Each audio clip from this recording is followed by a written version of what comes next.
Hello and a big welcome to episode 3 of the Useful Idioms Show. The Useful Idioms Show.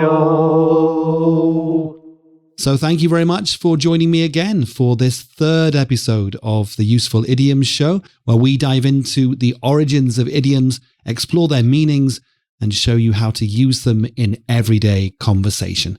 If you're enjoying the show, don't forget to like, subscribe, leave a comment, and please also send some idioms in that you'd like me to investigate for future episodes. You can always reach me through leaving the comments. There will be other ways to do this in the not too distant future, but it's YouTube comments until then. Okay, let's get underway. Well, I never. Blimey. Well, turn me into marmalade and spread me on toast. Well, I never indeed. 5 idioms to start off with that we can get to find out the history of, and also a few examples of how we would use those idioms. So, some fun ones lined up today with interesting histories. The first one is burn the candle at both ends. Burn the candle at both ends. I'm sure you've heard this one. So, what does it mean? Okay, if I say, John, you're burning the candle at both ends, it means that you are staying up late at night and you are getting up early in the morning, which is not a good recipe, can lead to really bad exhaustion. So, this one comes from the 17th century, and people needed, of course, candles for light more than we do today. Some people had a special holder where they could stick the candle in and burn the candles from both ends, if you can imagine doing that. That, of course, meant that the candle burnt down faster, was exhausted much quicker, just like a human being would be, or another creature possibly, who went to bed late and got up early. So that's where it comes from, to burn the candle at both ends. So a couple of sample uses for you. Lately, I've been burning the candle at both ends, trying to finish this project. I really need a break. Fair enough. And another one, she was burning the candle at both ends, juggling 2 jobs and a full-time class schedule. All right. Okay, I think you've got that. To burn the candle at both ends. Okay, on to the second idiom. A stitch in time saves 9. A stitch in time saves 9. Okay, for years I did not know the origin of this. I didn't really think too much about it, but when I started to investigate, of course, it all starts to make sense. I'm sure that many of you out there have already thought about it and got to it before me, but let's go anyway. It's one of those idioms that's all about preventing problems before they arise, before they get out of hand. So a stitch in time saves 9 suggests that taking care of something right away will save a lot of effort in the long run. So doing that, if it's a fabric, doing that 1 stitch in a piece of clothing, for example, saves you doing 9 stitches at some point in the future. It's been around for centuries, you might imagine, and it has its origins, of course, in sewing. If you fix a small tear, like I said, with 1 quick stitch, it won't develop into a bigger hole that requires much more effort to repair. Are we clear? A stitch in time saves 9. So let's have some sample uses. The first one, you should fix that leak now. It's a stitch in time saves 9. Okay, and also, I really should have taken care of that small issue earlier. Now it's a huge problem. A stitch in time saves 9. Okay, very nice idiom. All right, number 3, to bite off more than you can chew. Now, I'm sure we can all work out what this one means and where it comes from. It obviously comes from food. It also means you've taken on more responsibility, or you've taken on more tasks than you can realistically handle, perhaps in a short time frame. So this one comes, of course, as I said, from eating. And the idea is that you bite off too big a piece of food and you'll have a hard time chewing it. And of course, we use this in many ways, not just about food. So let's have some uses. I think I've bitten off more than I can chew with all these projects. I need to delegate some tasks. Clear? Also, she's been biting off more than she can chew lately. She's involved in 3 different committees. All right, very nice way to put a foodie idiom into your everyday speech. Idiom 4. The ball is in your court. The ball is in your court. Let's have a guess. Where could this come from? Tennis, possibly? Anyway, to say that the ball is in your court, what does it mean? It means that it's someone's turn to take action or make a decision. So, of course, it's from tennis. When the ball is hit into your side of the court, it's up to you to return that ball. There's nothing anybody else can do. It's now up to you. So, if someone says the ball is in your court, it means that you're the one who has to make the next move. Clear? Okay, some sample uses for this. I've done everything I can here. Now the ball is in your court.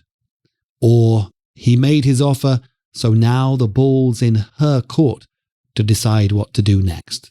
All right, a nice sporting idiom there. I will be doing special weeks with the idioms, with the Useful Idioms Show, and also the smaller useful idioms that I put up during the week, where I'll be focusing on different aspects, sporting, idioms about movies, for example, various different parts of the culture. So keep an eye out for that. Okay, the final idiom for well, I never is cross that bridge when you come to it. So to cross the bridge means to deal with a problem only when it arises. To cross the bridge when you come to it. Deal with the problem when you see it or when it arises, rather than worrying about it ahead of time. Okay, so this idiom obviously comes from the practice of needing to cross a bridge during travel, and there's no point worrying about that bridge if it's not in front of you at the moment. So this suggests a more relaxed approach to problems, and these problems may, of course, never happen. Okay, some sample uses. I'm not going to worry about that issue right now. I'll cross that bridge when I come to it. All right? And I'm not sure how we'll deal with the budget shortfall, but I'll cross that bridge when we get to it. Come to it, get to it, the same. Okay? Is that clear? Okay. Have that problem sorted when you get to it and not before. And also it might never happen. Okay, that's a wrap. 5 new idioms with the histories and how to use them. Now, my favorite part of the show, over to your feedback. And now it's over to you. Don't look a gift horse in the mouth. Come on, chop chop. Right, over to your questions and hopefully some of my answers as well. This first listener question comes from Thomas in Berlin. And hello, Thomas. Thank you for writing in. Thomas asks, I've heard the idiom cut to the chase a lot. Cut to the chase. Can you explain its origin? Okay, I can. Well, cut to the chase means to get to the point and to skip unnecessary details. Now, it comes, would you believe it, from early filmmaking, particularly silent films. Now, in the 1920s, action films would often feature a chase scene. And if the story got bogged down in unnecessary details or too much story, the director would literally tell the actors and the crew to cut to the chase, meaning get to the exciting part. So now we use it to tell someone to skip all the fluff, skip the details, and get straight to the important stuff. So just to give you a couple of examples, I went to the meeting. It was so long-winded, the man running it would not cut to the chase. And another one would be, please cut to the chase. I've got a bus to catch. Okay, get to the point quickly. Get past the details. Let's get on with it. Cut to the chase. Okay, Thomas, I hope that's okay. Yeah, comes from early filmmaking. Fantastic. Great question. Okay, listener question 2, and this one is from Angela in Vienna. Another great question. I'm curious about the idiom, take the bull by the horns. Take the bull by the horns. What's its history? Thank you, Angela. Great question. So to take the bull by the horns means to tackle a problem head on, to take charge of a difficult situation. Okay, goes back to rodeo and bullfighting, when men usually would physically grab a bull by the horns to subdue it. Of course, this is a very, very dangerous thing. So if you can imagine grabbing this bull so close to you with all the power there, very, very risky. And of course, this was a symbol of bravery and, importantly, decisiveness. So grab the bull by the horns. It means you are very decisive. So, for example, he wasn't quite sure what to do, but one day he decided to grab the bull by the horns. So he was thinking, what shall I do here? And then he made a decision and grabbed the bull by the horns. Let's go for another example. My tooth was not getting any better, so I grabbed the bull by the horns and had it extracted. Sounds painful, but you could use it in that situation. You made a decision. You grabbed the bull by the horns. A brave decision. All right. Thank you very much to those listeners for the questions. And those were great. Keep them coming. I'll do my best to answer as many as possible in future episodes. Let's wrap things up with something a little different, though. In the show, it's time for that wonderful word. Wonderful word of the week. If sometimes a bit silly. Okay, time to sign off the show with a wonderful word. And today's wonderful word is ephemeral, spelt Ephemeral. Ephemeral. So ephemeral means something that lasts for a very short time, fleeting, temporary. Ephemeral comes from the Greek word ephemeros, which means lasting only one day. A lovely word to describe experiences, moments, even feelings that are here one moment and gone the next, possibly. So let's give a couple of examples. The beauty of a sunset is so ephemeral. It's here and then it's gone. Another one, her joy was ephemeral, lasting only for a few hours before the reality set in.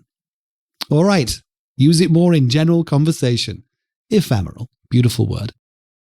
So that's today's wonderful word. A reminder that some of the most beautiful things in life are the ones that don't last forever, unfortunately, perhaps. So thank you again for tuning in to the Useful Idioms Show. There will be a podcast coming up at some point in the near future. I hope today's episode has been enlightening for you and you've learned something new. If you have anything, of course, you want to write in about, anything at all, please do, especially with suggestions for future idioms to feature on the show. There's the contact details. So thank you very much. This show is also ephemeral.